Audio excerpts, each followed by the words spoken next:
దేవుని ఘనమైన నామమునకు స్తోత్రములు.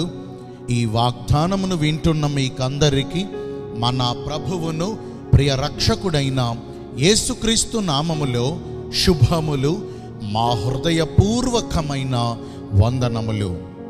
ఈరోజు మీ కొరకైన దేవుని వాగ్దానము సమూయేలు మొదటి గ్రంథము 1వ అధ్యాయము 17వ వచనము.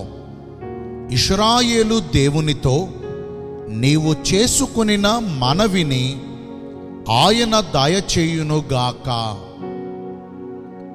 మంచి దేవుడైన యేసయ్య ఈ మంచి వాగ్దానమును నేడు మనందరి జీవితములలో నెరవేర్చునుగాక. ఆమేన్. ఈ వాగ్దానాన్ని మనము పరిశీలిస్తే, ఇశ్రాయేలు యొక్క పరిశుద్ధ దేవుడును, సైన్యములకు అధిపతి అయిన యెహోవా దేవుడును, మనందరికీ కాపరి అయిన మన యేసుక్రీస్తు ప్రభు యొద్దకు వచ్చి ఆయనతో మనము చేసుకునిన మనవులను, మనము చేసుకునిన విజ్ఞాపనలన్నిటినీ ఆయన ఆలకించి, మనము వేడుకున్నట్లుగా, ఆయనను మనము కోరుకున్నట్లుగానే మన జీవితాలలో బలమైన కార్యములను ఆయన జరిగిస్తారు.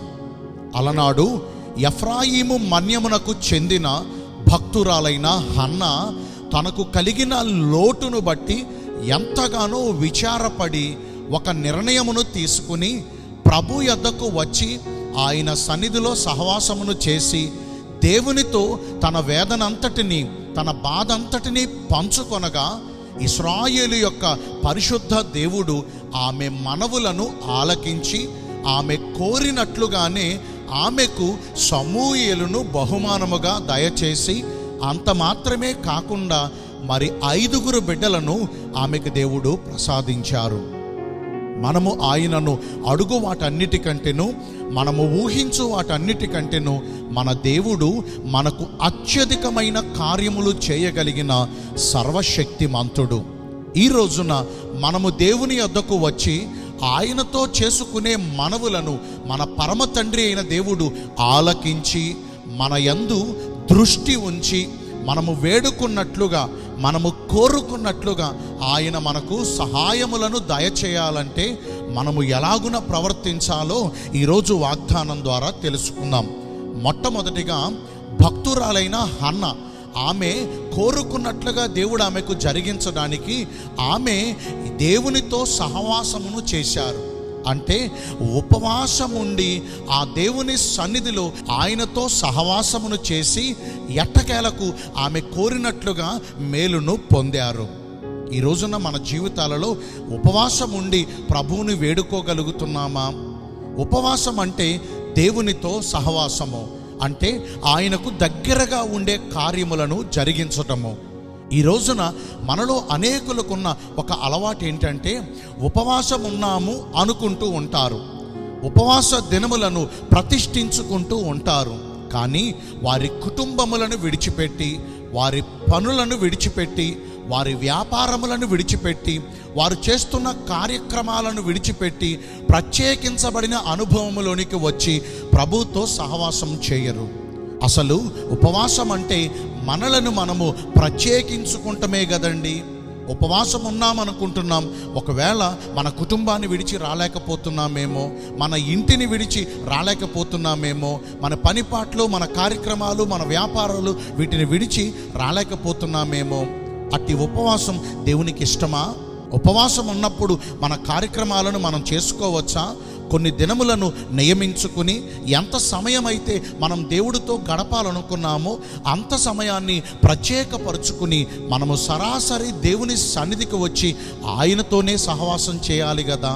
మనలో కొంతమందికి ఒకటి తెలుసు, ఉపవాసం అంటే తిండి తిప్పలు మానేయాలని, కడుపు మార్చుకుంటే ఉపవాసం అనుకుంటున్నారు. నేను కాదనను, కానీ ఎప్పుడైతే మనము దేవునితో సహవాసం చేస్తామో, ఎప్పుడైతే దేవునికి దగ్గరగా ఉండే కార్యాలను చేస్తామో అదే నిజమైన ఉపవాసము. అట్టి ఉపవాసానికే దేవుడు మన ప్రార్థనలను అంగీకరిస్తారు. రెండవదిగా భక్తురాలైన హన్న తనకున్న లోటును బట్టి బహు దుఃఖాక్రాంతురాలై బహుగా ఏడ్చుచు ప్రభు సన్నిధికి వచ్చి మొర్రపెట్టారు. ఈ రోజున మనకు కార్యాలు జరగట్లేదంటే వాళ్ళ మీద వీళ్ళ మీద పడి ఆడవటం మనకు తెలుసు. వాళ్ళకి అలా జరిగిపోయింది, వీళ్ళకి ఇలా జరిగిపోయింది అని వేదన పడటం మనకు తెలుసు. మనకున్న అక్కర మనం ప్రభుతో పంచుకోవాలి. వాళ్ళ జోలు వీళ్ళ జోలు మనకెందుకండి? నీకు ఏది అవసరమో అది ప్రభువుని అడుగు, ఆయన దయచేయలేడా? ఈ వాగ్దానాన్ని వింటున్న ప్రియ దైవ జనాంగమా, దేవుడు మన మనవులు ఆలకించాలంటే ఒకటి, ఉపవాసం ఉండి ఆయనతో సహవాసం చేయాలి. రెండవదిగా మన కన్నీరంతా కూడా ప్రభు ఎదుట వలకబోయాలి. కన్నీళ్లతో విత్తువారు సంతోషగానంతో పంట కోస్తారు. మరి నేటి నుంచి అలాగున ప్రవర్తించి వాగ్దాన ఫలాన్ని పొందుకుందామా? ఒక చిన్న ప్రార్థన చేస్తానండి. పరిశుద్ధుడును ప్రేమ కలిగిన మా ప్రియ పరలోకపు తండ్రివైన దేవ, మీ కృప కలిగిన బంగారు ఘన నామమును బట్టి నిండు మనసుతో కోట్ల కొలదిగా మీకు మా కృతజ్ఞత స్తుతులు స్తోత్రములు వందనాలు చెల్లిస్తున్నాము.